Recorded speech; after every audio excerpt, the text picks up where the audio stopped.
you all once again. I am Mercy Tede, Research Associate at the African-China Center for Policy and Advisory. And it is a great privilege that I welcome you all to today's webinar. I'm proud to see such a diverse group of attendees hailing from different parts of the world on a busy Tuesday morning like this. Today's webinar actually provides us with a unique opportunity to engage in a constructive discussion on China's Belt and Road Initiative and Africa's Green Development Agenda. This happens to be the first dialogue on China's BRI, which is going to be an annual event hosted by the African-China Center for Policy and Advisory, and we would be privileged to always have you join us each year. The African-China Center for Policy and Advisory is a Sino-African research and policy think tank headquartered in Accra, Ghana, which focuses... Hello, Mercy. Yeah, hello. Yeah, hello. Hello, Mercy. Hello. Yes. My network is unstable. Just a moment. Let's see if we can.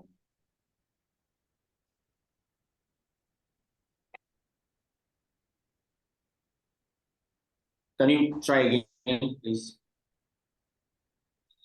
Hello. Please, can you hear me? Yes, clearly. Okay. So as I was saying, today's webinar actually provides us with a unique opportunity to engage in a constructive discussion on China's Belt and Road Initiative and Africa's Green Development Agenda. This happens to be the first dialogue on China's BRI, which is going to be an annual event hosted by the African-China Center for Policy and Advisory. And we would be privileged to always have you join us each year. So the African-China Center for Policy and Advisory is a research and policy think tank headquartered in Accra, Ghana, which focuses on the relationship between Africa and China by providing unbiased research, policy advisory, and identifying market trends and recommendations for insightful decision-making of African-China relations. So we are always open to partnership and collaborations. You can always reach out to us through my email address, which I'll be providing in the chat box. Now we are in to have our dialogue on China's BRI and Africa's Green Development Agenda.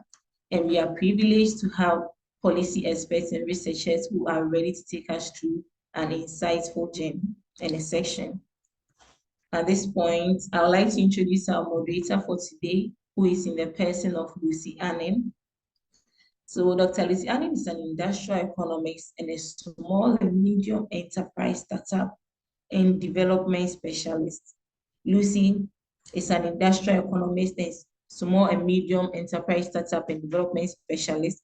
Lucy is currently the director of DEB Africa Institute in Accra, Ghana, serves as an adjunct lecturer at the Wuhan University in the PLC, and an associate researcher with Ghana-China Friendship Association. Dr. Annan is the chief economist to the Pan-African Chamber of Commerce, Johannesburg, South Africa. Additionally, she multitasks her role by acting as the representative for the chamber at the African Continental Free Trade Area Secretariat in Accra. Dr. Annan's research interests are in the areas of China-African relations, with a focus on international development, investment, language and aid, business environment, and its impact on various economic entities, global comparative economics and cooperation, business management, operations and internationalization, and politics and economics of international relations, small medium enterprise management, investment and entrepreneurship, especially in business incubators. Once again, you're all welcome, and Dr. Lucy Annan, the floor is all yours. Thank you.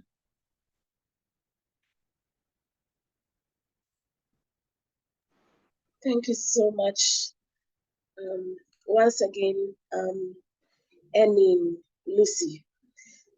Today, we are going to be discussing about the Belt and Road Initiative, coded the BRI. I want to be sure that you can hear me. If it's okay, can you let me know? Yes, we can hear you. Yeah, so whilst this have been going on, the BRI has been initiated by the Chinese economy about a decade ago. The Chinese government really brought this up, and it is spiraling a whole lot around the world. We know that China imports a lot of goods, a lot of raw materials for its processing and production, and then resell it. That's trade. In this agenda and initiative, the government thought it wise to come up with this plan to get a connection to the world where we can have road networks that they can trade with the world. Africa, on the other hand, is interested in how we can go green, that's sustainability agenda. This is what we are into today, blending these two agendas to see how best we can draw on a successful conclusion. This exciting and insightful session will delve into the essentials for various stakeholders, political, academia, and everyone who is into this niche for their development, growth, research, and all otherwise. Without much ado, permit me to introduce our seasoned speakers for the day. So we have our very own Executive Director and Senior Research Fellow, the Africa-China Center for Policy and Advisory. We have Mr. Paul Frimpong, who everyone knows. He's known. He doesn't even need an introduction. But for the purpose of officialities, Mr. Frimpong is a development economist, an award-winning entrepreneur, and a Sino-African expert with over a decade. When I say over a decade, we know over a decade of experience. He has written and published over 50 African economic development and China-African economic affairs related articles, aside traveling across the world, the globe, different countries, especially in the Chinese economy, drawing insights from this Chinese economy into the African sector or African region for our growth. He has developed, delivered papers on infrastructure financing in Africa at various symposiums and forums. Mr. Frimpong is frequent. He is really a frequent economic development, investment, and China-Africa commentator, and has been featured on CCTV, Voice of America, quoted the VOA, Straight Talk Africa, CJTN, and so many, including China Daily, ETV Ghana, Asasi Radio. And when we talk about the media, we can also talk about our very own daily graphic, Business Finance Times, and the relevant media platforms. He's been all over known. Our next speaker is Professor David Norris.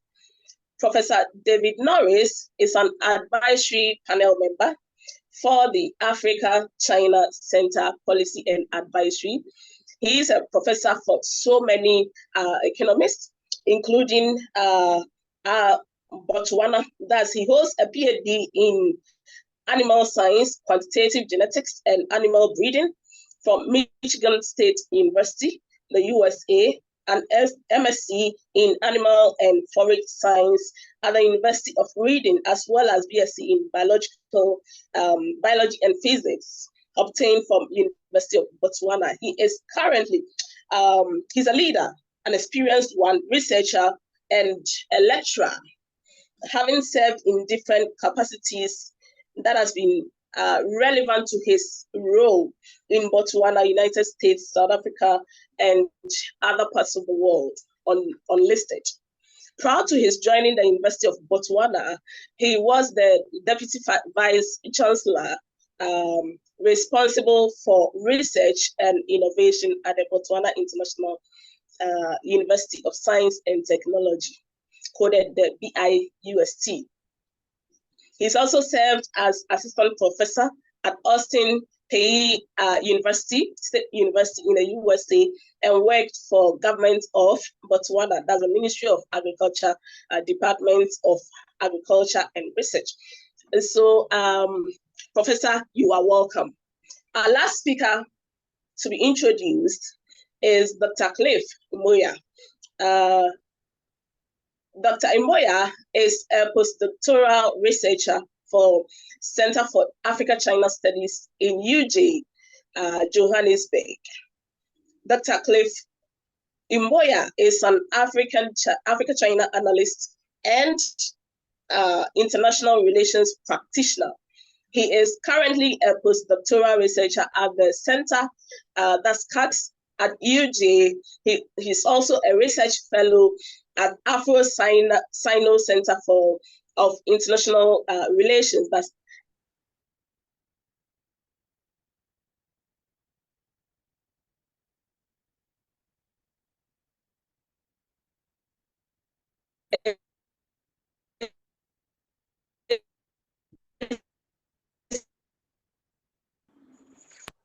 He earned a PhD in international politics from Fudan University in China, People's Republic of China, actually.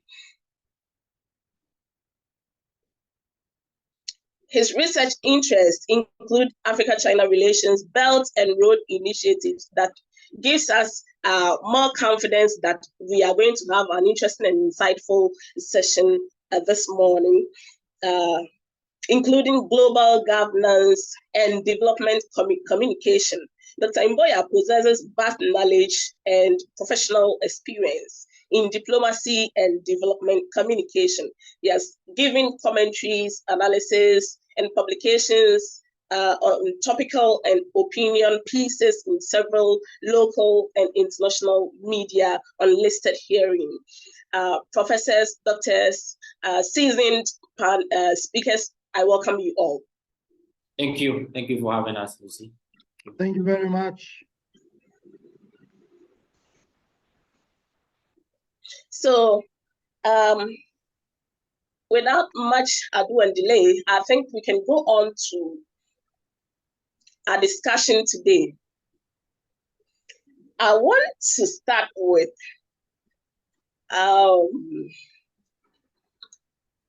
Mr. Frimpong Paul.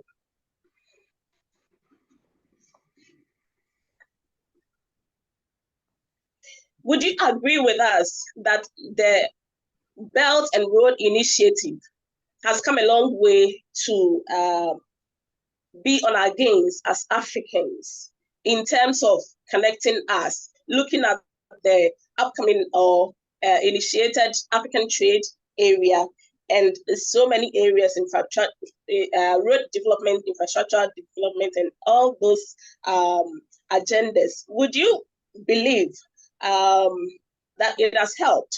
And then proceed with how you see this initiative to be in line or aligning with China's, Ghana's, Africa's green development agenda.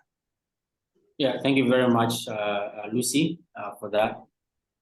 Thank you, Prof. Thank you, Cliff, for making time to join us for this important conversation. CPA team, we say a very big thank you to you all for taking the time to join. Well, this year marked the 10th anniversary of the Belt and Road Initiative, the BRI, which was originally, of course, launched by China, by President Xi Jinping in 2013, as it were to help champion at the global scale connectivity and infrastructure development. First, originally, of course, through the Silk Road, which was more like Eurasia, and then expanded to include Africa, Europe, and Latin America as well.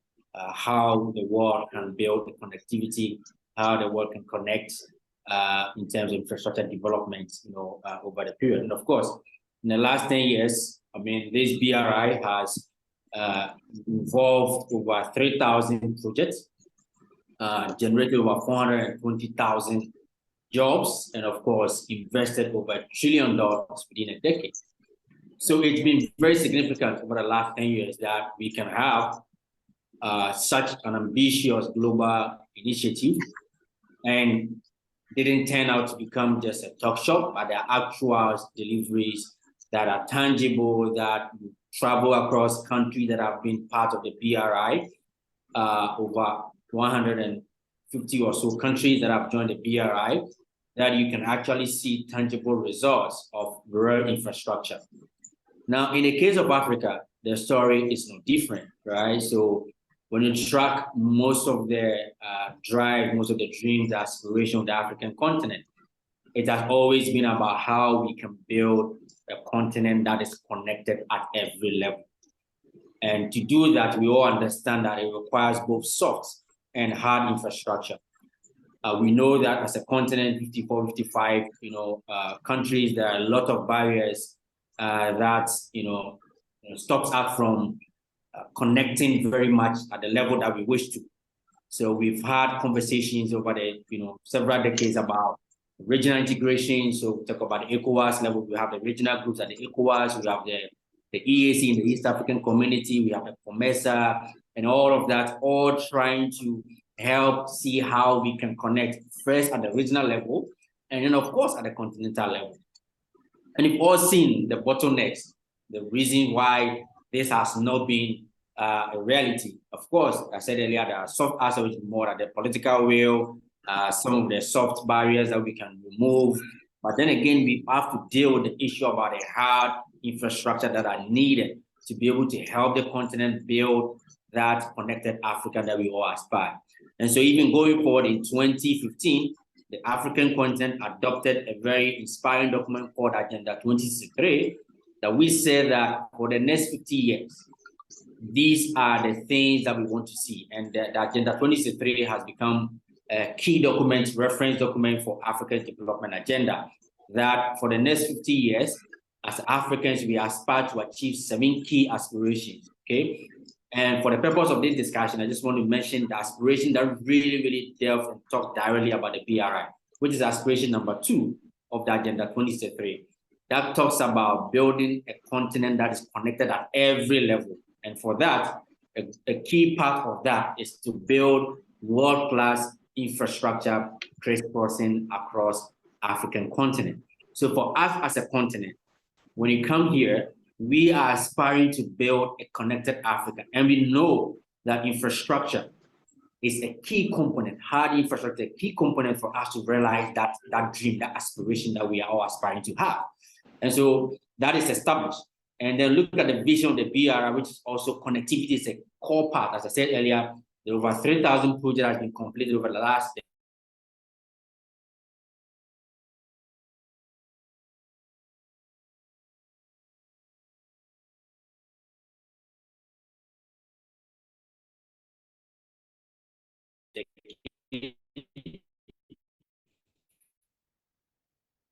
especially for small countries.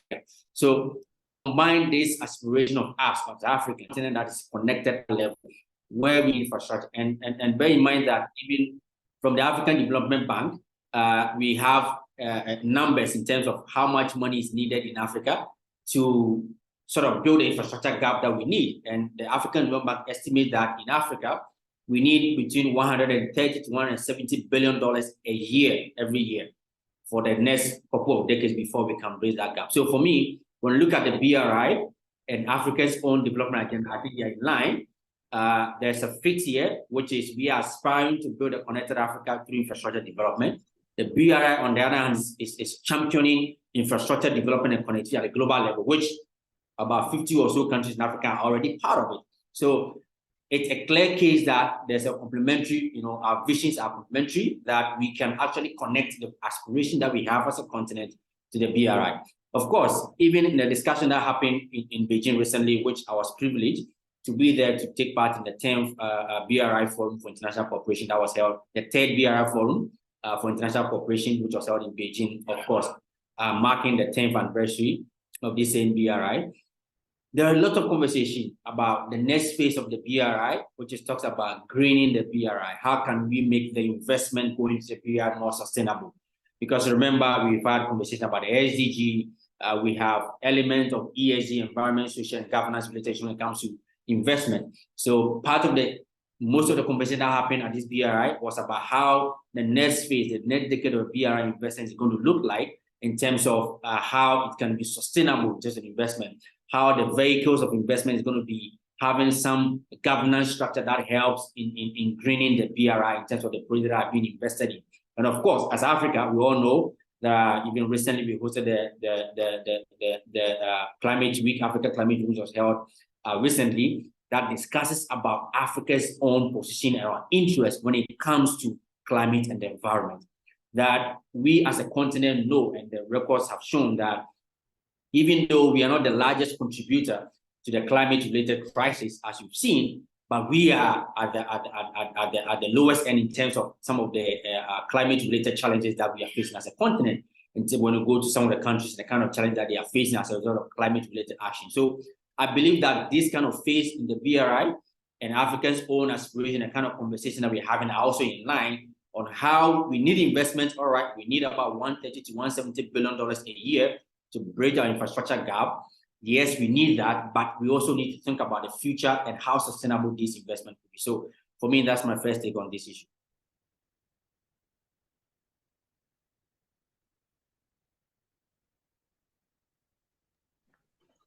Great. This is wonderful. I wasn't expecting this very detailed response, but I think even the layman can understand from what you've given us. Thank you so much. My next question goes to Professor Norris. Prof, are there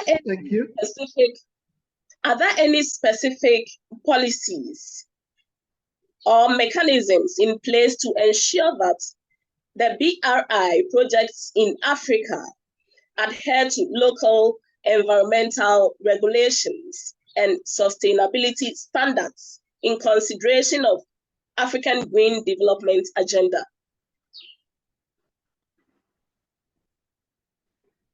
That is a very, very good question. And it's a question that also gives me concerns and worries me. Because one of the things that we don't do very well, especially in most African countries in our continent, is that decisions are not based on researched policies. Or in certain instances, actually, there would not even be policies. But even the policies that we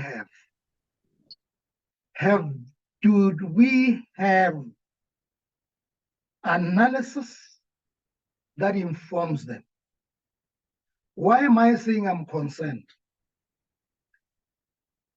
As a person in an institution of higher learning, one of the things that I always say to my colleagues all the time is that the university's purpose or its existence must be very closely linked with the developmental imperatives of our countries. How do we as universities influence policy, not on perceptions, not on things that we imagine, but on empirical evidence? And I think this is where we fail a lot in our universities. Let me say this further. When I move around sometimes and just check when I give my talks, when I'm invited wherever, and I talk about Agenda 2063 that Paul has already laid out, you find that most of the colleagues in institutions of higher learning, they don't even know about the agenda, Africa Agenda 2063, its aspirations. We don't know. So who's really supposed to be advising those who take decisions on our behalf as citizens of this continent? It has to be universities, professors, our economists, our sociologists, whatever you call it, who really must be helping our decision makers to take decisions based on policy that is well informed. I don't think, I could be wrong, but I don't think we have policies. If we do that, if we have them, my belief is that we have one other weakness, which is failure to even implement some of these policies or effective implementation of these policies. But to answer your question, just briefly, is that yes, there could be some, but I don't think we have a solid foundation where we can say we really have informative policies that are guided by proper analysis, proper empirical evidence. Thank you. Thank you so much, Professor. And this is good to know that indeed we as Africans need to step up our game if we really dream of an Africa that Nkrumah dreamed of years back. So I'll move on to Dr. Clive. As indicated by Mr. Paul Frimpong, indeed, there is no doubt that BRI in relation with AGDA has come with many gains on the frontiers of infrastructural development, among many related others, which has and is still propelling growth in the African region. We also acknowledge with evidence from countries such as Zambia, Kenya, even Ghana, Ethiopia, among others, who have challenges with debt repayment or paying back the debts that the loans that are taken from the Chinese government under the BRI initiative. Dr. Clive Mboya, can you please tell me the mechanisms or structures that African nations can adopt in diversifying their resources and sources of financing in a bid to reduce their dependence on BRI in mitigating potential debt repayment challenges? Thank you. So thank you very much, Aining. I think that is a very good question. Before I respond to the issue of debt, I thought the first question was very interesting, and I just want to add one point, and I agree with Professor on this issue.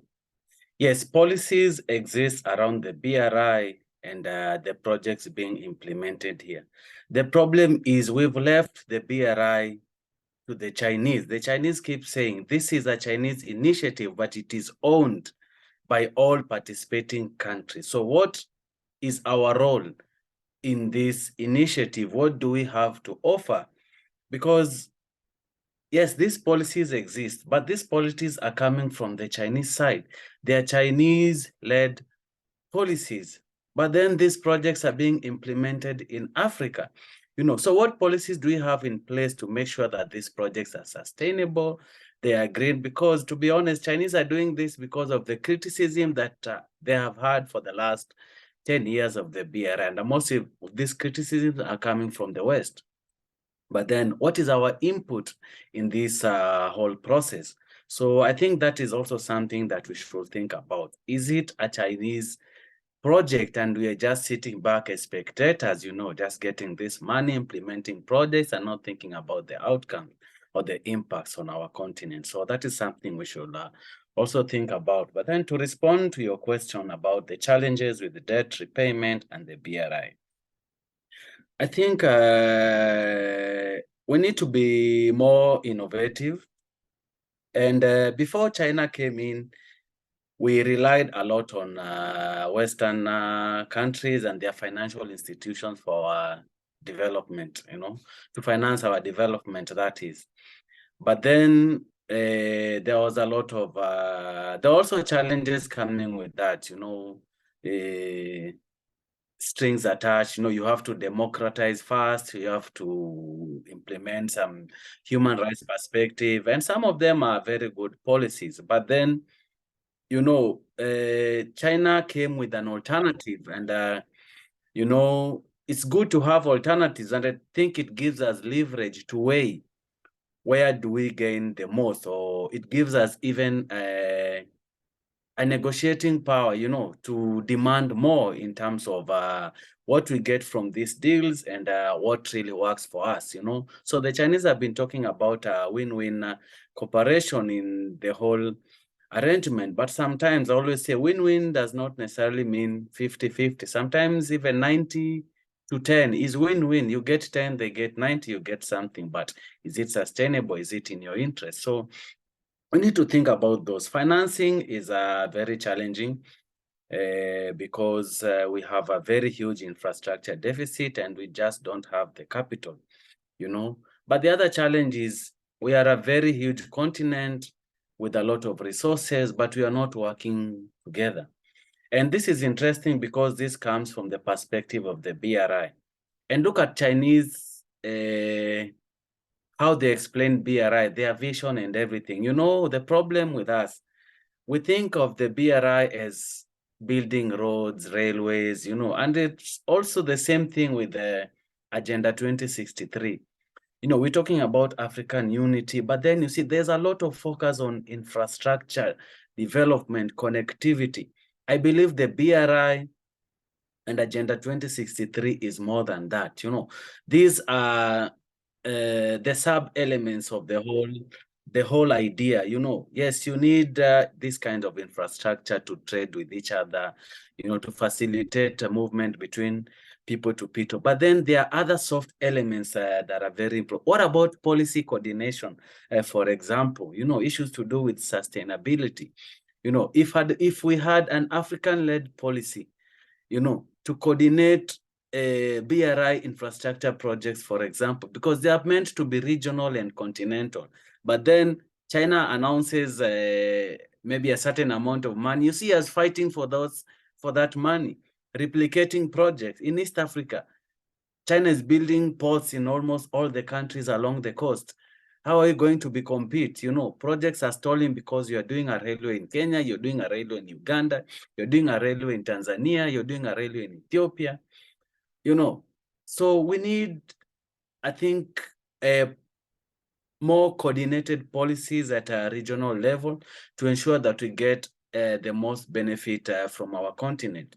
Talking about mechanisms to reduce dependency on China and the BRI, I've just mentioned, this is a Chinese initiative, but then we should not leave it to the Chinese. And the Chinese have made it very clear, you know, it is their initiative, but they do not own the initiative. It means as much as, for example, in Kenya, the SGR is not complete. There's nothing wrong with us, you know, looking for alternative funding to complete the project. The advantage is that Chinese now, they own the narrative in terms of politics, but then the project is ours. So I think we are already looking into that. Discussions are ongoing. We have the African Development Banks. You know, we can tap into the BRICS Development Bank, for example. So we should not look too much into the developing world. As much as they have the capital, I think we must also try and make sure that we utilize our resources, because even with the BRI and the Chinese again, we are beginning to have infrastructure for development, resources for development, for example, so that you get funding, you know, in return for some of the resources that you have in the continent. All those are alternative avenues that we can use to get this kind of investments and funding for our regional and continental connectivity. So we need to be more innovative and work together so that we are able to do some of these things and learn also from the process. You know, the Chinese, sometimes they are not sure what they are doing, but they learn in the process. You can see now they are focusing on green development, you know, and this is in response to the challenges that they have had with the BRI for the last 10 years. You know, they have been criticized for the debt issue. They are trying to look into that. They're trying to reduce the amount of debt. Xi Jinping spoke about vanity projects. They want to change that. There was a lot of lack of coordination. You know, it was not centralized. Chinese companies were everywhere trying to win projects and get the funding, and it brought a lot of mess. But then it does not mean it is the end of the BRI. The vision is very clear, so they learn in the process, and it doesn't stop them from implementing what they need to achieve. I think we should emulate that going forward. I'll leave it at that for now.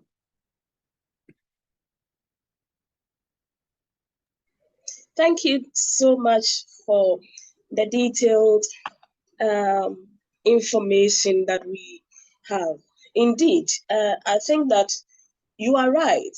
We need to utilize the resources that we have, because if we have so much on our lands and yet we depend so much on other developed nations, then we have miles to go. And I think that it is time for the leapfrogging to set in, and with proper plans, we can get there. Thank you. On this note, I'd like to inform our participants to send or tender in their questions through the Q&A button. Please send your questions, and our seasoned speakers will respond to you timely. Thank you.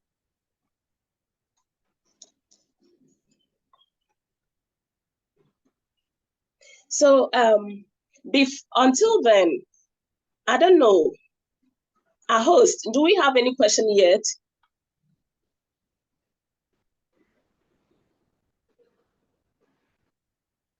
There are no questions yet. I don't think there's any question yet. Okay, so let's move on.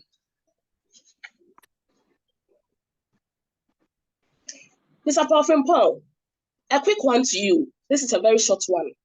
I want to know, how does BRI support Africa's green development agenda, especially in the realms of renewable energy? Well, I think briefly as well, I think we can talk about South Africa, the challenges and so many. So how is it corresponding? How is it helping us in that realm?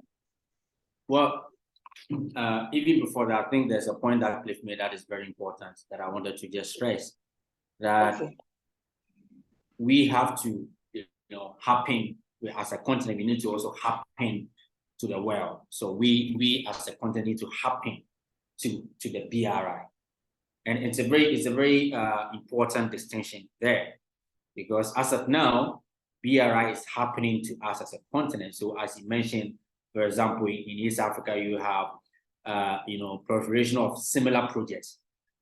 Each country trying to gather as much as they can because BRI has happened to us, but we've not really happened to the BRI. And I think it's in line with the question that you're asking about how we as a continent, our green development agenda. So we have to be the one to decide how we want the continent to be in terms of all the investment that are coming to the continent, including BRI and from any other development partner from the US, big from all over, from Europe, in terms of their investment in Africa, in any critical infrastructure that we are doing. So it has to be the case that we are happening, and the way we happen is that we take center stage in the kind of policies and programs that we want to achieve for ourselves in the next couple of years.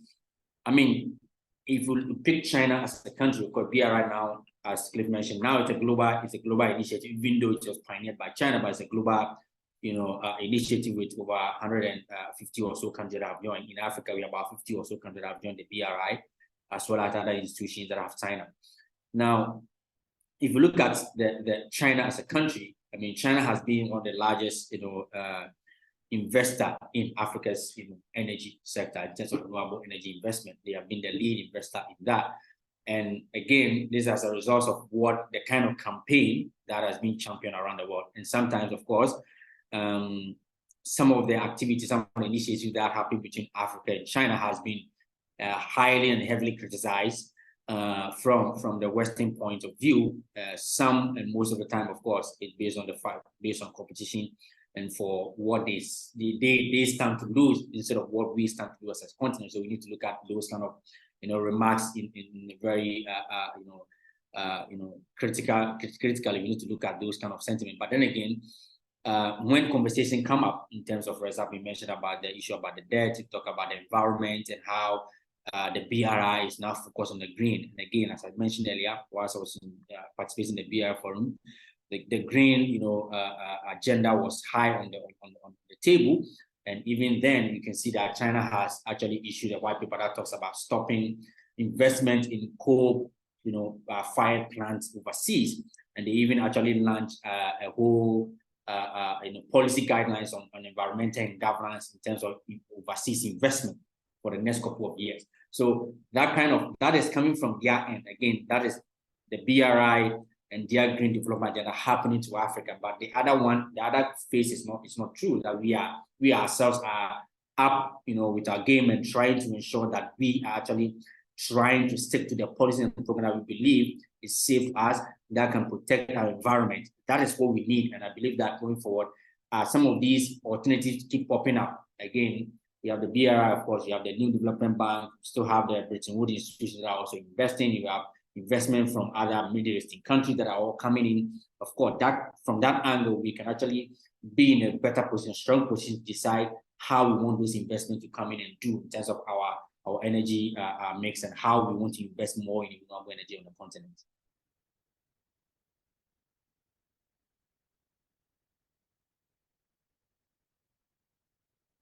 Thank you so much. We have some very interesting questions online, and so I'd like us to address them in no particular order. Our seasoned speakers can address them. The first one says that, are we taking the local content seriously, at least to build the local capacity? So, okay. So please, Prof, go on. I think that's a very, very important question. Because as Cliff said, rightly so earlier, I was at Paul, talking about all these projects, the big projects, do we have capacity, local capacity to even run them? If all these ports, do you have expertise locally to manage them properly? The railway systems, the rails, do we have capacity to run them? Because if we don't have that local capacity, it means we'll still be remaining spectators. We have good things that can help us, but if we just continue to just be consumers and spectators, this will not serve us as much as it could if we also bring in local capacity or improve local capacity. It becomes very, very critical that we improve local capacity. And of course, this also involves local community involvement. It becomes very, very important that the local communities are also stakeholders in some of these things. So they must be engaged at all levels. But capacity building is important. There's talent in Africa. There's no question about it. And any other person who says we are less talented or less intelligent, that's not the truth. We just need to build capacity so that some of these things, when they come into our shores, we're able to run them so that we are not dependent forever. We must be able to run them and even start doing things for ourselves. Thank you very much. Thank you so much, Prof. On this note, I'd like to add a quick one. In case, I know there are so many very intelligent, skilled, we'll say, in the category of capacity, okay? But are we ready to accept our own as capable enough to serve? Because it looks as if we see the foreign foreign brands as better than our own. We believe in the out something more than our very own. What do we do in this case, Prof?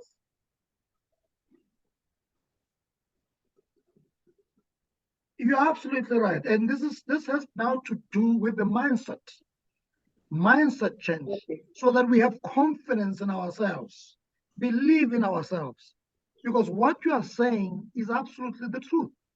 So some of these things, they also come with the way we transform our thinking, our mindsets, so that we can believe in our own capacity, believe in our own people, that they are equally competent to run these things. So I agree, but this has to do with the mind, because you must realize that some of these mindsets and attitudes that we have, these are things that have been ingrained in us for many decades, for many centuries. So it cannot happen overnight that we now start believing ourselves. It starts with an individual. It starts in an individual, as an individual. If you don't believe in yourself, in your abilities, you'll never achieve anything in life. But as a collective, if you have all these individuals who do not believe in themselves, you will not even believe in your own brother, in your own sister. So it's something that has to come with mindset change. And there are many cases that can be showcased to show that we are equally competent to do some of these things. But I think it's also very, very important. And one thing that I want to bring, I may not be related very well to what you are saying. The whole question of our local resources. What do we do to our local resources? Because we will continue being spectators if we don't add value to our own resources. Cliff earlier said, which was very correct, that you can say win-win situation, but it can be 90-10, and you call it win-win. It will never be a 50-50 if we don't add value in our commodities and continue just taking out them there in a raw form. I wouldn't blame the Chinese. I would blame ourselves. What are we doing? The Chinese have policies. Let's take advantage of all this BRI is good for us, but let's make sure that we participate meaningfully in this whole thing. And this is how we'll have this win-win situation, which I believe in. But it's only us who can make us realize it. Thank you very much. Thank you so much for these details. It's interesting, as well as a sad reality that we need to work on.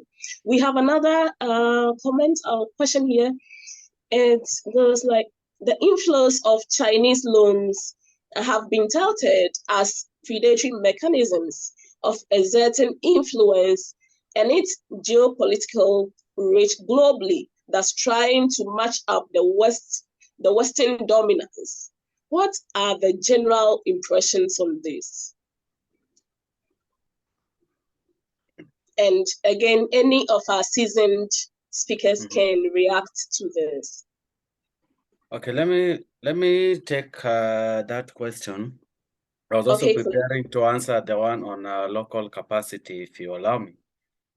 Sure, Cliff, go on. I think there's been a lot of push for technological transfer, and I think this kind of push has even played a role in China's response, and even the Green BRI initiative. I think it has come from the point of some pressure and some African push towards a better deal when it comes to BRI, because we have suffered, there have been negative consequences, particularly the issue of debt. But then I've mentioned earlier that most of the criticisms come from the West, but I think African countries. I was very proud before the last forum on China-Africa relations in Senegal. I think scholars, we came together from all over the continent, and we were trying to push this agenda that Africa must speak with one voice. You know, these are the key priorities for African countries. And, you know, there's a lot of pre-FOCAC negotiations that happen before the leaders actually go there. And I think most of these discussions found their way into these forums, and you saw there was a positive response. So it is not in vain that you see China is reacting to this. As much as it is easy to dismiss Western countries that this is Western propaganda, and this is related to the second question on geopolitics. As much as Western countries are criticizing BRI and they want to challenge it and they don't like it, you know, where is the African agency? You know, should they speak for us? You know, we should speak for ourselves. What does it mean for us, and what are our priorities? So I just want so that to avoid confusion, I think there's been an attempt for technological transfer, and some countries have actually demanded it, you know, for the sole reason that we cannot rely on the Chinese forever, you know. So, like, I'll give an example for the Kenyan case. We've sent Kenyans to China to study railway engineering, for example. The train drivers are now Chinese. Our SGR contract stated that the SGR will be handed over after 5 years. But then after 2 years, there was a scandal that came out with the Chinese company, Afristar. You know, they were embezzling the funds. There was also corruption there, and decided you cannot, we are paying a lot of money to pay these loans, and you're still stealing from the same funds. So I think because of that, we were able to renegotiate that deal, and it was handed over to the Kenya Railways Company in 2.5 years rather than 5 years. So you see, if we didn't have those engineers going to China, it will not have been possible to do that. So there's been a push for technological transfer. It is happening, but I think we can still do much better. You know, we realize that we are unlikely to get the same amounts of funding from China to do these massive infrastructure projects. And for me, I think the future is in technology and in the private sector. You know, so we are going to have a lot of deals with private Chinese companies. I think China has already put the policies in place. This is our expectations. You know, you need to care about the environment. You know, you need to look at sustainability and things like that. So we are going into public-private partnerships, but Chinese have already laid their policies and what they expect of Chinese companies. Then where are our African policies regarding that? Technological transfer, for example. Yes, our politicians are talking about it, but then, you know, it is still very abstract. It is not in our laws. It is not in our constitution. We still have a lot of labor problems. You know, you go to Chinese companies, for example, doing this project. The signs are in Chinese, but the project is in Africa. It doesn't make sense, you know. So the push is there. It is not enough. I know companies like Huawei are doing a very good job, and the fact that we are going into the digital Silk Road, focusing on technology and things like that, I think that is where a lot of strides have been made. You know, they are sending a lot of I will say Kenyans, because my research has focused on Kenya. I've not looked into other countries. I know they are doing it in other countries, but I'll say for the case of Kenya, they are doing very well. They are sending so many students to China to learn Chinese technology, you know, things to do with the fiber laying and just general ICT technology. And then, you know, but then you relate that to the issue of sovereignty, for example. And I'll give an example. You know, we've been talking about industrial transfer, for example. Are we ready for that, or we are too desperate? You know, we focus so much on foreign direct investment, you know, forgetting that we also have local investors. We give too much priority. A foreign investor comes, they get land for free, they get power for free, and you expect the locals to compete with the foreign investors. I think it is very unfair to local investors, you know, and it doesn't happen. It is the opposite in China, for example.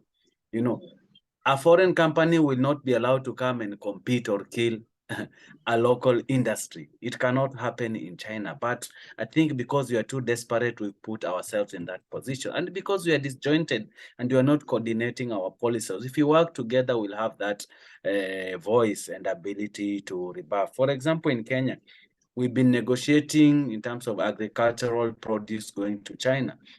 You know, there was a lot of complaints. Our fishermen were complaining. A lot of fish is coming from China in boxes. There were complaints. The president tried to ban it. Chinese retaliated, and they threatened to, you know, to retaliate and take action. the president rescinded his decision. It is a very unfortunate position. It shows how much dependent we are on that. So as much as we are benefiting from the BRI and everything, you know, do we have the capacity to reject some situations that are not working in our favor? Because, you know, for example, if our fishermen are suffering in the lakes, in the coastal areas, you know, we've had stories of Chinese big ships coming and just taking all the fish there at the expense of the local city. I think it is something we should be able to discuss without, you know, fear of retaliation and things like that, because this is a partnership rather than being spectators and recipients of Chinese policy. So my general point is that steps have been taken. And for example, private companies have a role to play, but let us not be too dependent. If it is not working for us, let us ensure we work together so that we have a capacity to say, this is not working for us. Maybe we relook this, or we forget about it altogether. And it's a good thing that Western companies are also coming to compete with the BRI. So we should be in a position to tell the Chinese, okay, we are working together on these issues, but I think when it comes to fishing, for example, or maybe technology, I think we have a better deal from the EU, for example. So you continue with the other aspect, but then on this particular thing, we can work with the EU, because at the end of the day, it is what works for us. We don't have to choose sides like China is our friend, the EU is not our friend, for example. You know. I agree with you. So on that, I think I wanted to even just touch base briefly on that. I think all we have to aspire to as a continent is to be pro-development, right? And once we are pro-development, we are not pro-China, we are not going to be pro-US or pro-EU. We are just pro-development. What is best in our interest as a continent? And I think one key thing that we mentioned, I just want to reiterate that the fact that we as Africans, you know, when it comes to issues that are, you know, geopolitical in nature, we have to be clear on our position. What do we think? BRI. What do we think as Africans? As African living in Africa, I'm going to live on this project, going to be working to pay taxes so that I can go back to be paying some of these investments that are coming to develop the infrastructure. What do I think about what is happening between my country or our countries and the BRI? So I think it's always very key that we set our priorities right as a continent. Again, there are some other issues when it comes to the debts and the loans that the African countries are taking on and all of that when it comes to the BRI. Of course, we'll look at the scale, okay, and the magnitude of the projects, you know, some of the projects under the BRI, and look at how capital intensive it is, and look at how smaller economies that we have on the African continent. One will not be surprised to see that there's a railroad project going on in Ghana, and therefore our debt to GDP has actually risen. It's an obvious, you know, consequence. Obviously, this is not a $100 million project or $20 million project. These are talking about projects that are worth billions. So once an economy the size of Ghana is taken on such, which we know and we all understand that we need such projects to be able to unlock the economic potential that we have. So the bottom line is that in the period, you're going to see the debt, you know, issues, of course, going up, right?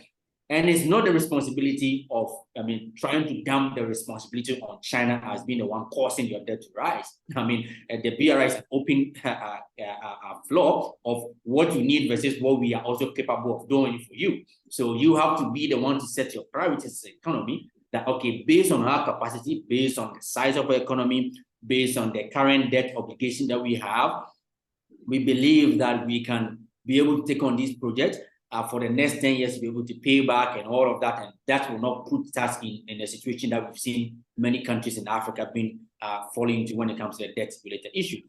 Again, there's other myth about the fact that when you talk about the debt-related issues in Africa, mostly the conversation is about the numbers in terms of how much debt we have, but not really about the kind of project that this money have gone into.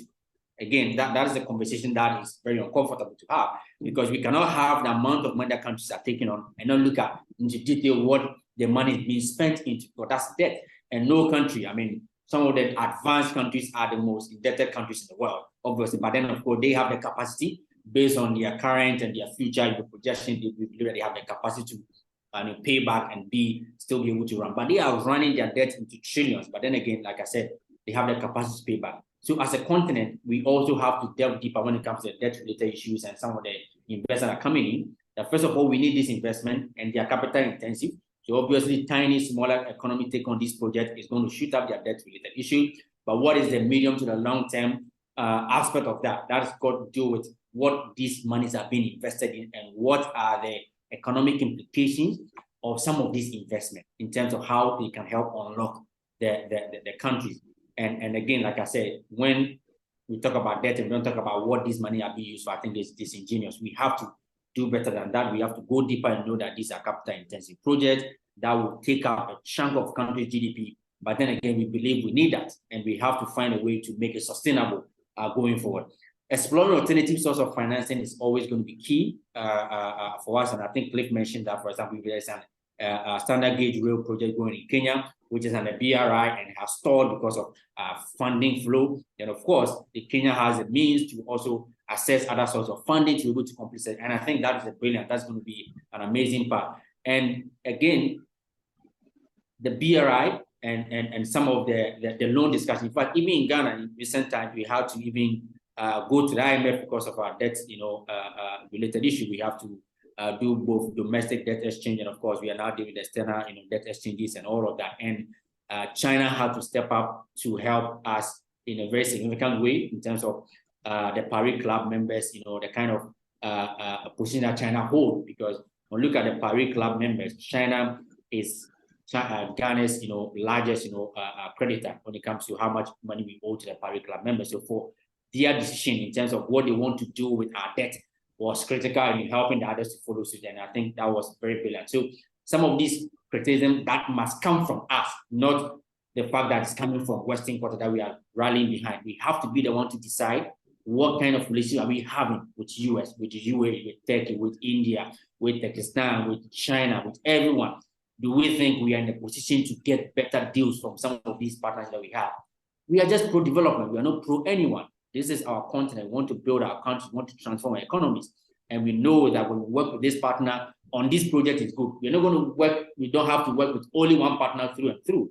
That is over-dependent, and that is very risky, even in the short term to medium term. So I think that's what I want to say about the issue about loan and debt-related issues. Thank you so much, Director. Yes, Prof, please go on. Yes, I know there are a number of questions I see that there could be other questions, but I just want to come back to, we should be orientating ourselves towards, for us in Africa, how do we benefit? How does business in Africa benefit in these relationships? When I was in China, one of the things that the Chinese were saying is that, this may not be a balanced relationship because the quality of your products are not great. They emphasize on quality to say, if your produce or products are of good quality, you have a market in China. If you have volume, you have a market. So volume, quantity, and quality, you have a market in China. So the question is, how do our governments, or how do lending agencies or banks, whoever provides loans in Africa, how do they help our locals here, our farmers, our manufacturers, whatever it is, improve on the quality of their products and the volume of the products so that they can then be able to enter this massive, massive Chinese market?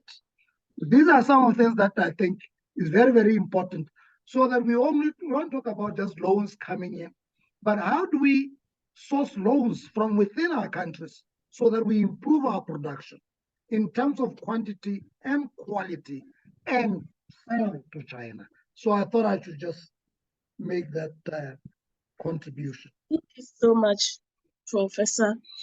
I was going to come back to you, Dr. Mboya. I side with you. Indeed, one cannot compete with a local company in China. And even if we try as foreigners and not Chinese, the only avenue will be to partner with a Chinese who takes about 60% of the gains. And so you're right, we need to set up our boundaries right and know what we want to accept and what we want to let go. I would like you to address a question from Richard Mukasa, who says that, how do I, as a business owner, access asset finance in exchange for providing marketing service for Chinese companies wanting to or operating in more than 15 African countries? This I ask you to address because you earlier indicated that the future is in the private sector or SMEs, and we should look up to the local investors. Thank you. Yeah, I think that is a very good question, and I'll answer it directly. And from the Kenyan case, I think we are slowly moving away from previous engagements where it was limited to government relations. I think China-Africa relations has made a great headway in terms of moving away from that. It is still there, but then there's been a lot of emphasis on people-to-people relationships.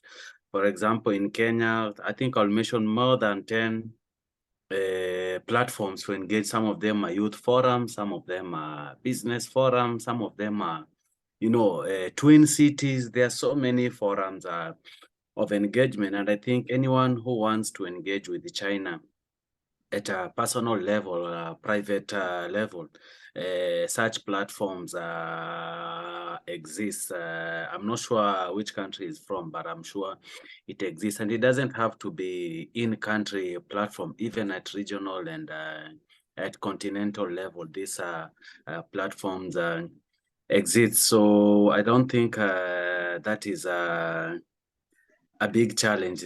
The challenge comes to transparency and accountability. Sometimes you need government backing because, I worked at the Chinese embassy for 6 years, and sometimes some people were disenfranchised. They sent money to China. They didn't get what they expected in return. And sometimes it's very easy to trace the company. Sometimes you feel the authorities are not cooperative because you didn't use the right channels. So that has been a challenge, but we have a lot of chambers of commerce. Some of them are based in China. You can always consult and just make sure you use the right channels and you have the correct government backing. For example, even under FOCAC mechanism, they have this in-country follow-up mechanisms. And if you're a business person, I'm sure that there's space for you to engage and do that. I think I think that is basically what I know about that situation, and it is available and you can exploit that. Thank you so much, Dr. Mboya. Professor Norris, I think we have a little bit of complicated issue here because I have to ask you questions. I don't know, but asking my director or immediate or future director questions is kind of some way, but let's move on. There is someone from Botswana who wants you to assist with an African rural farmers in trading carbon credit and accessing green financing. And so the details are there in the comment section. I think that, Prof, you can get on and then there could be some help or guidance. Thank you. Not too sure. Now, yeah, go ahead, please. No, please go on. How do I challenge my director? Please go on. I'm not too sure whether I have the answer to this. Yes, okay. I know, for instance, one of the things that can come out of this BRI in terms of supporting Africa's green development agenda is through green finance, because out of this, Chinese financial institutions can provide loans and investment in green projects and therefore supporting Africa's transition to a low carbon economy and sustainable agriculture. But I'm not too sure whether I'm competent to really offer advice in this. All I can say is this, that you see that we have a lot of big corporations working in Africa. And I think this is very important as they invest in Africa. There are obligations, there has to be obligations to the African continent. If you think of all these big companies, for instance, oil companies that are operating in Nigeria, in Angola, how do they really help in terms of supporting green financing? This whole issue of trading carbon credit and so forth. I think sometimes when these big investors come in, we're just excited to engage them, but we don't look at how we can also make them responsible for supporting sustainable development. But I'm very sorry to Prince. I have his WhatsApp number here, which we can engage further and see how we can, maybe I can learn a lot from him myself. Thank you very much. Thank you so much, Prof. We have a question from Matthew, and he says that the BRI is evolving as it moves into the second decade. Notably, President Xi Jinping has emphasized a small is beautiful approach to the development finance, targeting smaller, greener, and more socially sustainable projects. In response to China's evolving approach to development finance, how should African policymakers evolve their own approach to BRI projects? So, seasoned speakers, can anyone answer for us? My quick and short response to that is that we must understand what are our short-term, medium-term, and long-term developmental goals. Because if we don't know them, then it means we may not respond to some of the changes from the Chinese side. And how do they impact us? Do we understand our developmental goals? We must understand our developmental goals, whether short-term, long-term, medium-term, but importantly, what are our long-term developmental goals? Because if we understand them and we implement or put in place whatever supports the achievement of those development goals, then we should be able to come up with policies that can support this type of relationship. Thank you. Thank you so much, Prof.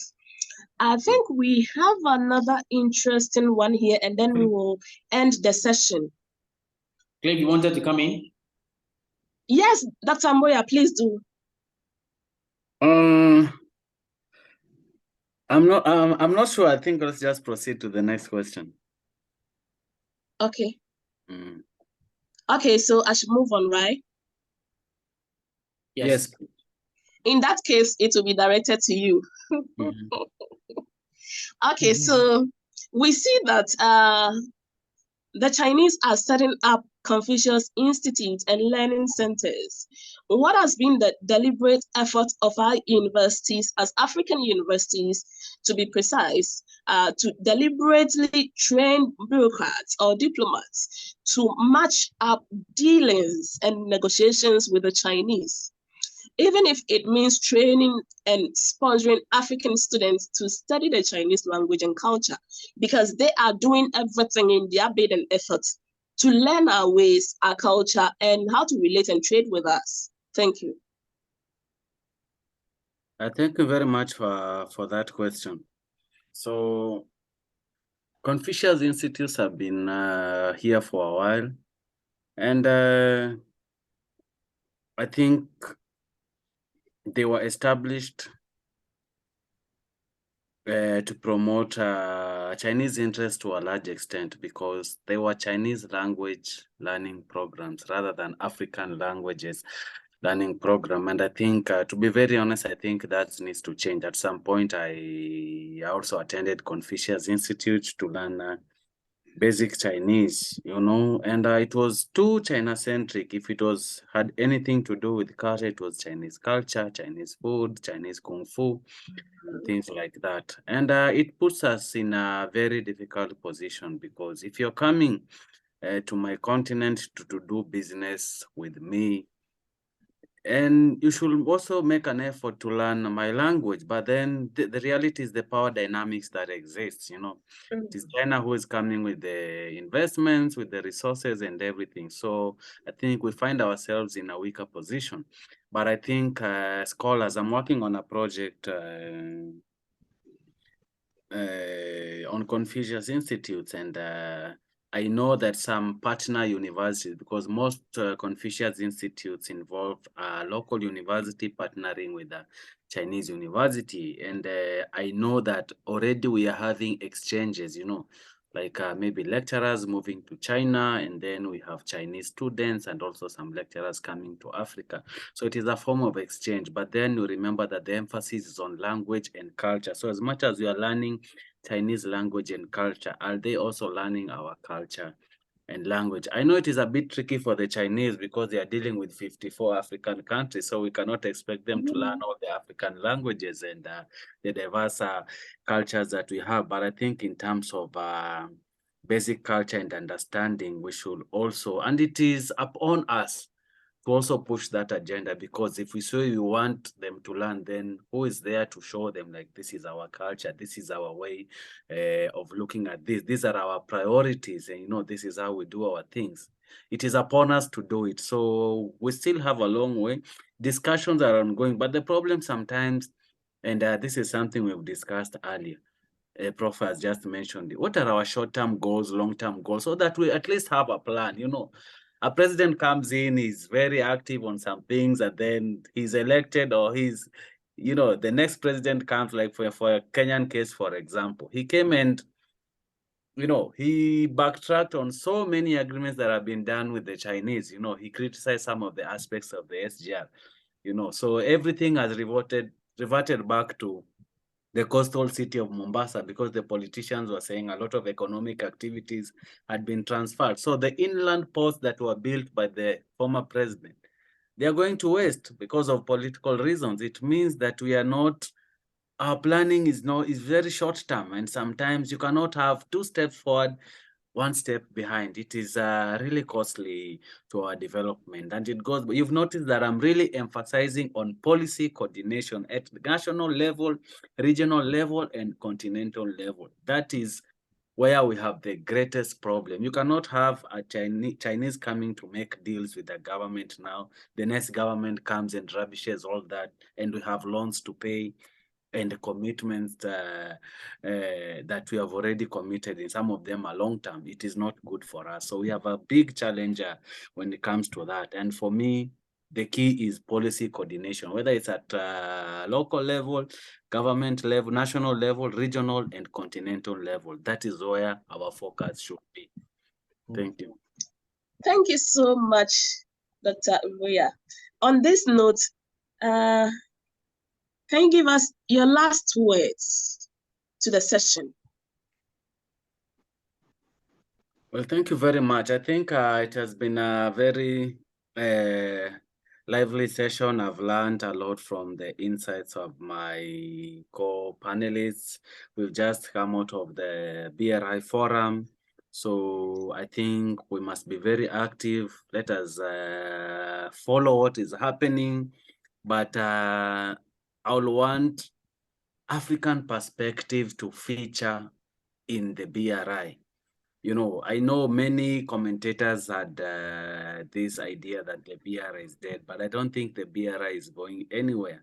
I think it has been revived, the fact that they are going green and responding to some of the challenges. And, the Chinese have this thing of coming out with initiative. But I think as much as we have a huge infrastructure deficit you know, in terms of technology, for us to build our industries, you know, we must take advantage of this opportunity that the Chinese are bringing in terms of ICT development, you know, the 5G technology, you know, in terms of e-commerce. You know, there are concerns with the data and everything, but I think it is a very good opportunity because that is the next frontier of global development and economic recovery. So we must take advantage of this opportunity.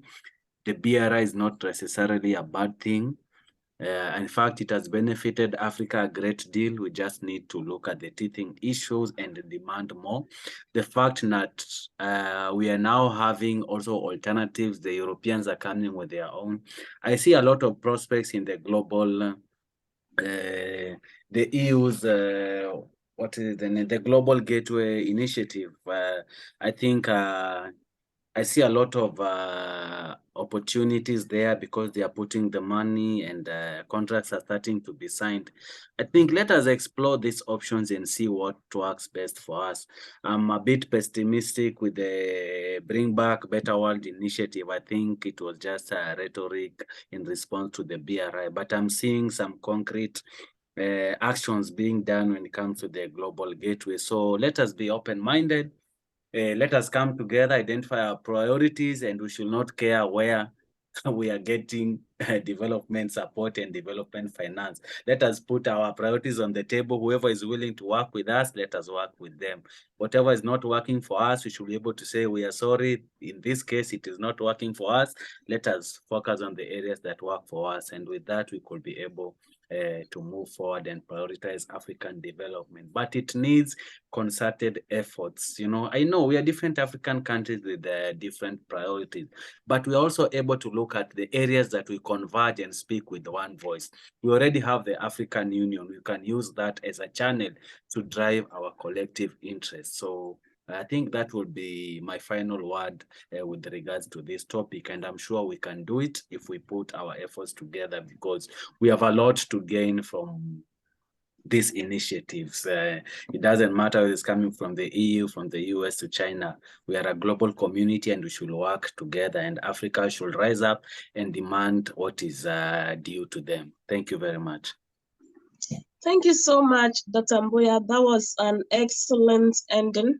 And I will move on to Professor Norris. Can you please give us your ending notes or comments? Yeah. Thank you very much.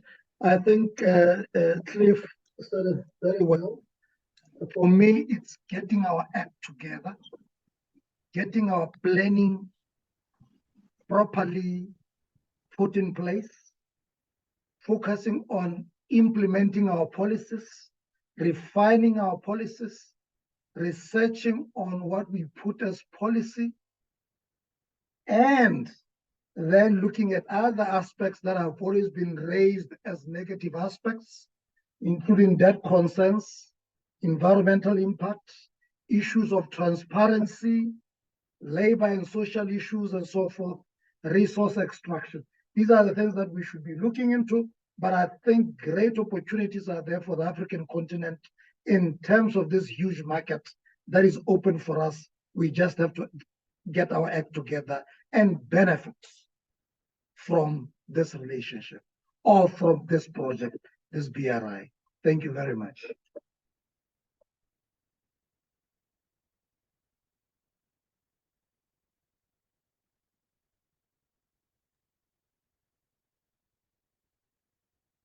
Is the moderator there?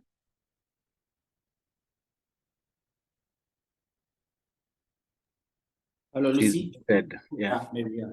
Anyway, so I'll just give my closing remarks as well. I think that for countries in the global south, I mean, all African countries across Asia and Latin America, and of course, the Middle East, having an alternative source of engagement at a global level is always very key. And I think we've been able to leverage on that in the last couple of decades to actually gain some level of momentum to be able to do certain things that otherwise we wouldn't have been able to do.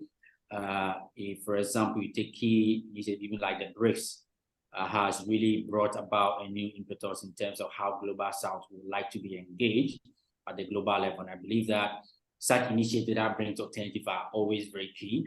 And we can actually benefit more when we have our own our goals and our plans and our policies and programs that we believe is in the interest of our continent of Africa. And I think China has been very strategic in terms of how they are leading and championing some of these global initiatives, especially ones that involve the countries in the global south, like in Africa.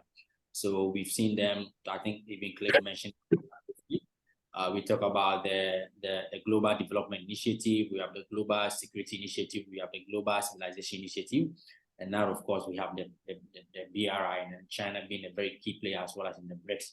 So for Africa as a continent, we have aspirations, we want to transform.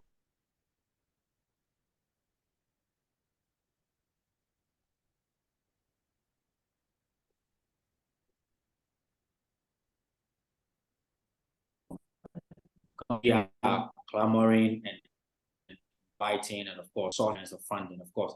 Now with the new development bank, am I audible? Can you hear me? Yes, clearly. Yeah, perfect. Yes. So with the new development bank, for example, from the BRICS, previously BRICS bank, of course, we can now see how African countries are now finding a very strong voice, because now we have all the things to the Bretton Woods institutions that we believe will be in the. So for those kind of initiatives like the BRI, I believe that they are all in the interest of any country that wants to actually transform itself. But of course, we have to be about what we think and how we see some of these projects going forward. How do they fit into our broader objective for transforming the economy? I think with that, and going forward, some of the changes that we are seeing, some of the new direction that the BRI is taking a serious interest in the green development agenda and climate-related issues. I believe that the next phase, it can be very instrumental for countries in Africa. And if we position ourselves well, definitely we can actually gain more from the BRI than even what has happened within the last decade. Thank you. Thank you so much. On this note, Professor Norris, I'd like to thank you. I realized that I was on mute. Thank you. And, the old man will say a word to the wise is enough. It's really short and precise. You gave us a short piece that was just to sum it up. Thank you, our director, Mr. Frimpong. We are grateful. On the whole, to conclude, we realized throughout the session that firstly, we need to put in place very strict and solid mechanisms whilst keeping track of well-informed policies. We also need to ensure that we utilize the resources that we have and not only depend on BRI loans or funding or other kinds of fundings. We also need to take center stage and know exactly what we want, and not only give ourselves out dictating for others to dictate what they want us to have, but we should know what we want and go for it. We should also build on local capacity, like I said earlier, and the future is in private sector or SMEs that we need to develop like the Chinese are doing. And so we also need to look up to local investors. Whilst we engage them, we shouldn't give them high percentages as is done in other countries. We should also set limits and boundaries as to how partners or how much partners will gain and how much we also gain. So yes, on the whole, this has been an interesting session. I'd like to thank all speakers, all participants, and everyone who took time and energy and all the resources to be with us this mid-morning from Ghana and afternoon from Southern Africa. We thank you so much. Thank you very much, Lucy. Thank you all for honoring our invitation from the Africa-China Center for Policy and Advisory. This session has been recorded. We're going to make it available on our YouTube channel. We're going to share it with you via email. And of course, our goal is that you'll be monitoring our platform. We'll keep communicating with all of you so that in our next sessions of activities, wherever it's happening, whether it's online or in person in any country in Africa, you can all participate and be a part of the conversation that we're having, championing Africa's interests when it comes to our relation with China. Thank you all. Thank you very much.